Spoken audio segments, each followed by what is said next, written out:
RCF. 6h30, 9h, la matinale RCF. Et à 7h13 dans la matinale RCF, nous retrouvons Éric Meuchler. Bonjour Éric. Bonjour Stéphanie. Alors ce matin, vous nous alertez sur la pollution médicamenteuse. C'est celle qui résulte de notre usage de médicaments pour notre santé, mais aussi celle de nos animaux domestiques et d'élevage, dont les molécules finissent par se retrouver dans notre environnement et dans l'eau en particulier. Songez, Stéphanie, que la moitié des médicaments qui sont prescrits par les médecins ne sont pas consommés. Ce sont les fameux MNU, les médicaments non utilisés, qu'un quart de nos concitoyens s'obstinent encore à jeter dans les toilettes au lieu de les rapporter en pharmacie. L'autre source de pollution médicamenteuse résulte de nos selles et urines après que notre organisme ait métabolisé les médicaments. C'est vrai pour les humains, mais aussi pour nos chats et nos chiens et tous les animaux de ferme, poules, cochons, vaches, qui lorsqu'ils sont élevés de manière industrielle, pour ne pas dire concentrationnaire, sont gavés de médicaments.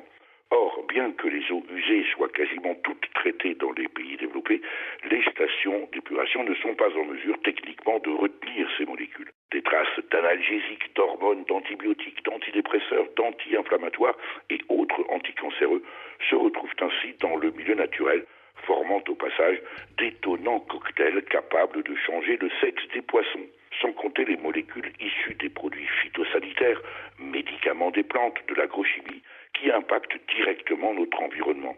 Une raison de plus pour consommer bio, même si pour l'instant il n'y a aucun risque avéré à boire l'eau du robinet. Alors que faire, Éric ?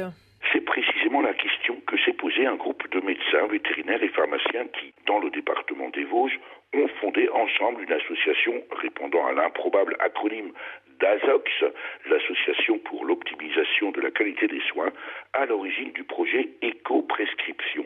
Ce projet, soutenu par de nombreux partenaires et unique en France, invite les médecins et vétérinaires à prescrire des médicaments qui, à efficacité égale, auront le moins d'effets nocifs sur l'environnement, à réfléchir à la déprescription et à la limitation des prescriptions peu pertinentes. Et les patients à accepter que les pharmaciens ajustent la quantité de médicaments à ce dont ils ont effectivement besoin. Enfin, bien sûr, il s'agit d'optimiser la collecte des déchets médicamenteux et des contenants souillés.